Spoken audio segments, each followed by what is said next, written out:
찬송가 314장입니다.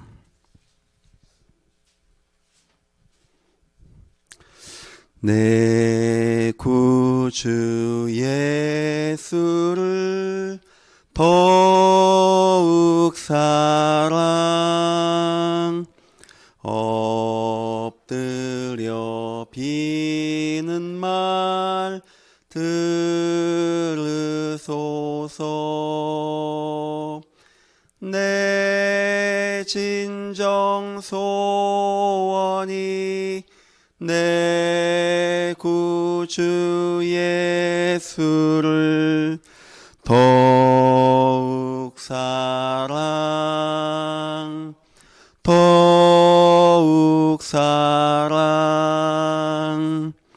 이전엔 세상 낙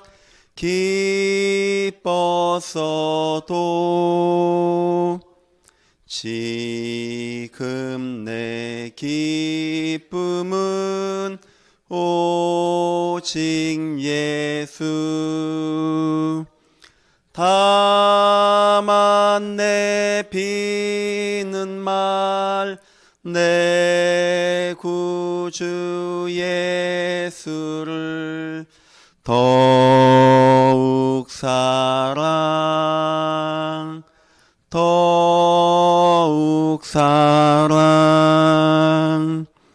이 세상 떠날 때 찬양하고 숨질 때 하는 말 이것일세. 다만 내 비는 말 내 구주 예수를 더욱 사랑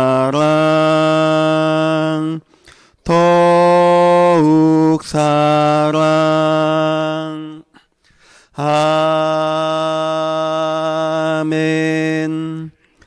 전능하사 천지를 만드신 하나님 아버지를 내가 믿사오며 그 외아들 우리 주 예수 그리스도를 믿사오니 이는 성령으로 잉태하사 동정녀 마리아에게 나시고 본디오 빌라도에게 고난을 받으사 십자가에 못 박혀 죽으시고 장사한 지 사흘 만에 죽은 자 가운데서 다시 살아나시며 하늘에 오르사 전능하신 하나님 우편에 앉아 계시다가 저리로서 산자와 죽은 자를 심판하러 오시리라. 성령을 믿사오며 거룩한 공예와 성도가 서로 교통하는 것과 죄를 사하여 주는 것과 몸이 다시 사는 것과 영원히 사는 것을 믿사옵나이다. 아멘. 하나님 말씀은 출애굽기 14장 13절과 14절 두 절을 보겠습니다. 구약성경 104페이지 출애굽기 14장 13절과 14절입니다.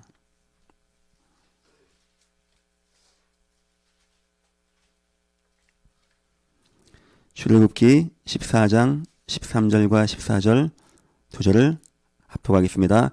모세가 백성에게 이르되 너희는 두려워하지 말고 가만히 서서 여호와께서 오늘 너희에게 위하여 행하시는 구원을 보라. 너희가 오늘 본 애굽 사람을 영원히 다시 보지 아니하리라. 여호와께서 너희를 위하여 싸우시리니 너희는 가만히 있을지니라. 아멘. 성경에는 많은 기적의 역사가 나와 있습니다. 그 말은 우리 인생에 많은 기적이 필요하다는 겁니다. 특히 모세, 다윗, 다니엘 등 새청년 등 뭘 잘못해서가 아닙니다. 믿음이 없어서가 아닙니다. 하나님이 굉장히 믿음 안에 있고 신실한 주의 성도임에도 불구하고 기적이 필요한 상황으로 하나님이 인도하셨습니다. 그 말은 우리 인생에 우리가 신실하게 예수 바라보고 복음만에 거해도 때로는 우리에게 기적이 나타나지 아니하면 안 되는 문제로 여호와께서 인도하신다는 겁니다. 오늘 홍해편으로 여호와가 인도하셨습니다. 이게 사람이 간 게 아닙니다. 여호와가 시간과 때와 장소를 예비하시고 가게 하신 것이 바로 홍해 앞이었어요. 많은 성도는 이 기적 앞에서 오해합니다. 뭐 우리가 막 열심히 기도하고 뭐 금식 기도하고 뭐 불 받고 성령 충만하고 주로 이런 식으로 오해하고 이런 식으로 생각합니다. 하다 보니까 잘 안 되죠. 하니까 뭐 하나님이 계십니까 안 계십니까? 왜 내 길은 몰라줍니까? 내 송산 몰라줍니까? 하나님 이렇게도 안 되는 이유가 무엇입니까? 자꾸 이렇게 얘기하고 이렇게 생각하고 이렇게 갈등하게 되어집니다. 놀라운 게 뭔지 아십니까? 믿음의 사람들은 하나님이 기적으로 역사한다는 것을 알고 믿은 정도가 아니었고 언제 그 역사가 나타난다는 것까지도 마음에 담고 나갔어요. 오늘 모세를 보십시오. 하나님은 기적으로 능력으로 역사로 치유로 인도하신다. 이걸 아는 정도가 아니고 가만히 있으랍니다. 지금. 왜냐? 곧 여호와가 기적으로 역사할 거니까.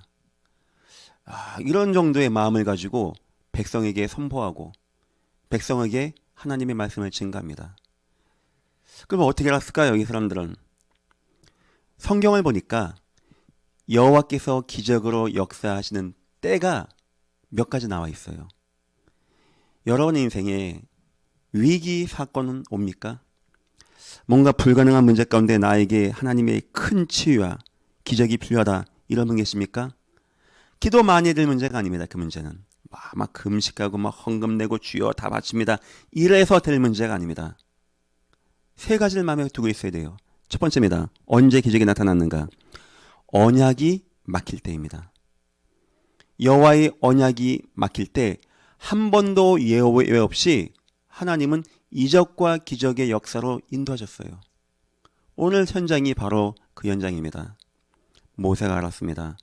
만약에 우리 백성이 이 홍해 앞에서 바로의 군대에 죽는다면 여호와가 말씀하신 광야 사흘 길 가라 한 언약과 우리 조상 아브람과 이삭과 야곱에게 약속하셨던 저 가나안 땅 가서 큰 민족 이루고 온 땅을 복되게 하겠다는 하나님의 영원한 언약은 막혀지는 겁니다.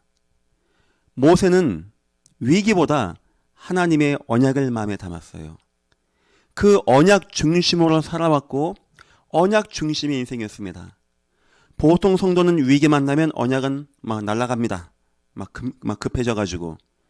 모세는 그 위기 딱 만났는데 하나님의 언약으로 이해하고 생각했어요. 그랬을 때 이건 도무지 안 되는 상황입니다. 하나님은 어쨌든지 먼 수를 내서라든지 우리 백성을 건너가게 하실 것이고 자꾸 우리 백성을 막는 이 홍해와 우리 백성을 죽이려고 하는 저애국 군대를 하나님은 그냥 두지 아니하실 것이다. 여기에 대한 확신이 있었습니다. 뭐 기적이 나타났다, 홍해 갈라졌다, 이거보다 더 중요한 것은 그만큼 하나님의 말씀을 믿었고 하나님의 말씀 중심으로 살아왔다는 겁니다. 여러분, 언약 중심 되기를 예수 이름으로 축원합니다. 한 번도 예외 없이 언약 막힐 때 하나님은요, 그걸 그냥 본 적이 없습니다. 기도를 많이 하고 뭐 주여 홍해입니다, 역사옵소서 해서 갈라지는 게 아닙니다. 하나님의 언약 앞에서. 두 번째입니다. 큰 핍박과 큰 전도 앞에서였습니다. 너무나 핍박이 막 심하고 너무나 암담하고 너무나 복음 증가기가 두렵고 무서울 때, 그런데 하나님의 큰 전도가 있어야 할 때, 하나님의 큰 복음의 전도 선교의 문이 필요할 때 하나님은 그때 이적과 기적으로 역사하셨던 하나님이십니다. 성전 미문에 못 걷는 자가 치유받았다고 합니다. 세상에 수많은 기독교 성도도 인생에 어려운 거 올 때 치유가 안 되는데 그 하나님도 안 믿는 사람이, 그냥 성전 미문에 앉아있는 사람이 뭘 교회를 열심히 갔습니까? 헌금을 많이 했습니까? 뭐 교회 식당 봉사를 열심히 했습니까? 뭐 잘한 게 뭐 있습니까? 하나님이 그에게 기적을 입으셔야 되는 겁니다. 베드로와 요한은 알았습니다. 주님이 가라고 하신 저 예루살렘, 그런데 막 핍박이 오고 박해가 오고 무서워서 예수 믿는 말도 못할 때입니다.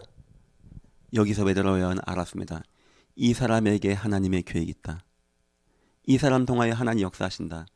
왜 그렇게 이해했냐니까 공생의 기간에 예수께서 누군가를 딱 치유하셨어요.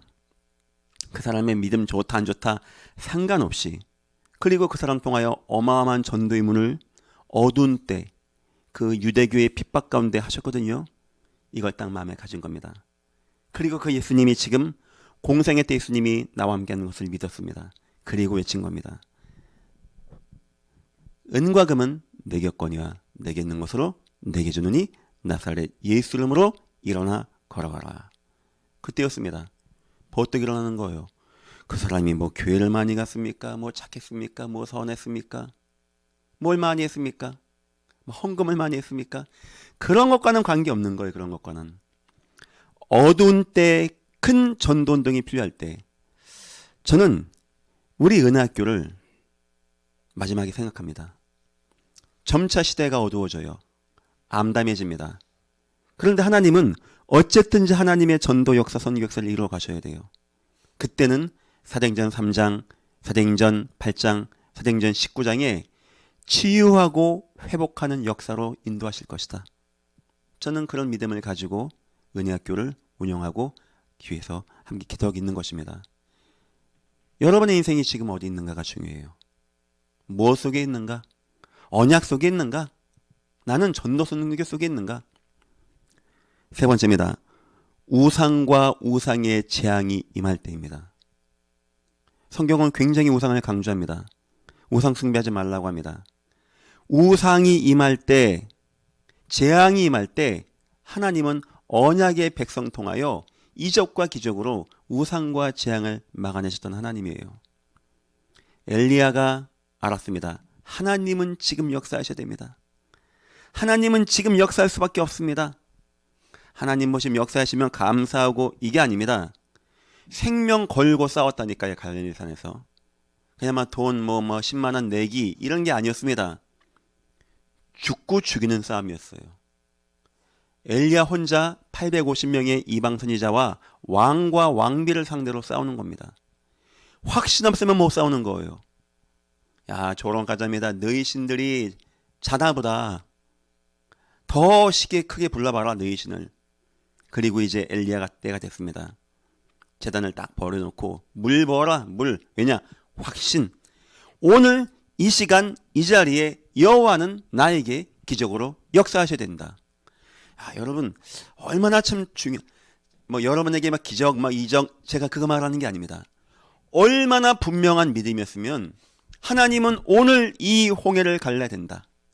얼마나 분명한 믿음이었으면 하나님은 오늘 이 성전 미문에 못 걷는 자를 고치시고 역사하셔야 된다. 얼마나 분명한 믿음이었으면 하나님은 오늘 나의 제단에 불을 펴서 하나님 역사하셔야 된다. 이거야. 제가 말하는 건 이적과 기적이 아닙니다. 얼마나 그게 확신이 있었으면. 그리고 기도합니다. 여호와여, 여호와만 참 하나님이신 것을 보여주옵소서. 우리가 하는 것이 여호와 일로 하는 것을 보여주옵소서.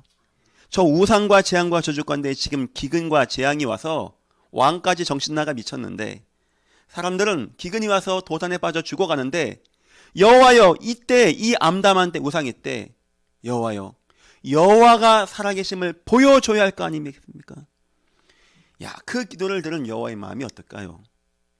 여호와가 막 불로 역사한 겁니다. 다 태워버린 겁니다. 이런 은혜 왕답이 여러분 인생에 임하시기를 예수 이름으로 축원드립니다. 기적 봤어요, 나 병 났어요, 나 이번에 사업 잘 됐어요, 이거 말하는 게 아니고요. 얼마나 그들의 마음의 중심에 크게 담겼으면. 그래서 간단합니다. 결론입니다. 이제부터 여러분의 인생을 이렇게 만드십시오. 첫 번째입니다. 여러분 예배 속에서 언약 중심의 인생 사시기를 예수 이름으로 축원합니다. 그거 막힐 때 하나님은요 모든 건 다 여셨다니까요. 그거 막힐 때 골리앗을 끝냈고 그거 막는 요단강, 그거 막는 홍해를 갈라내셨다니까요. 그래서 우리가요 예배 통하여 계속 언약을 확인해야 돼요. 언약 다 알죠. 문제는 뭐냐? 위기 만나면 언약은 어디 가버리는 겁니다. 내 중심되는 언약이 되어져야 되는 거예요. 날마다 예배하고 말씀 중심에 거하고. 두 번째입니다. 여러분 전도자 인생 사시기를 예수 이름으로 축원드립니다. 바울아 두려워 말라. 왜 바울 두려워합니까? 그동안 너무 고생 많이 했으니까 이번에 좀 고생 너도 좀 재미있게 살아야지 그 말입니까? 네가 그동안 헌금 많이 냈으니까 내가 이 정도는 봐줄게 이겁니까? 너는 가이사 앞에 서야 돼. 너는 이 암담하고 이 흑암이 임한 때, 이 핍박이 임한 때, 이 로마가 박해하는 때 너는 저 가이사 앞에서 전도해야 돼. 예배하는 인생, 전도하는 인생. 그리고 세 번째입니다. 이 땅을 바라보는 구원에 애통하는 마음의 인생을 꼭 가지십시오. 별 관심 없습니다. 뭐 흑암이 임하든지 임하든지 나 잘 먹고 나 성공하고 나 가족 잘 되면 다 되는 거 아닙니까? 이 땅을 사랑하는 마음, 예수님의 마음, 그리스도의 마음. 여러분이 이 세 가지가 되었다. 오직 예수 예배가 되어지고 전도자의 삶이 되어지고 이 땅을 향한 불붙는 마음이 있다.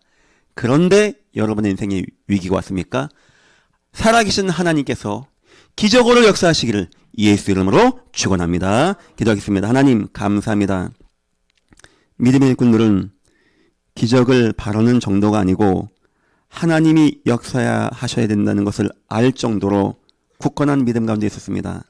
하나님, 우리 인생이 오직의 언약 가운데 거하게 하시고 우리 인생이 전도자의 삶 가운데 있게 하시고 우리 인생이 이 땅을 긍휼히 여기는 주님의 마음을 품고 나아갈 때 주여 우리 인생을 통하여 여호와가 살아계신 기적과 이적과 능력과 치유의 증거로 임하시고 인도하여 주옵소서. 감사하며 예수님의 이름으로 기도했습니다. 아멘. 하늘에 계신 우리 아버지여, 이름이 거룩히 여김을 받으시오며 나라의 마옵시며 뜻이 하늘에서 이룬 것 같이 땅에서도 이루어지리다. 오늘날 우리에게 용할 양식을 주옵시고 우리가 우리에게 죄진 자를 사하여 준 것 같이 우리의 죄를 사하여 주옵시고 우리를 시험에 들지 말게 하옵시며 다만 악에서 구하옵소서. 대개 나라와 권세와 영광이 아버지께 영원히 쌓옵나이다. 아멘. 기도하겠습니다.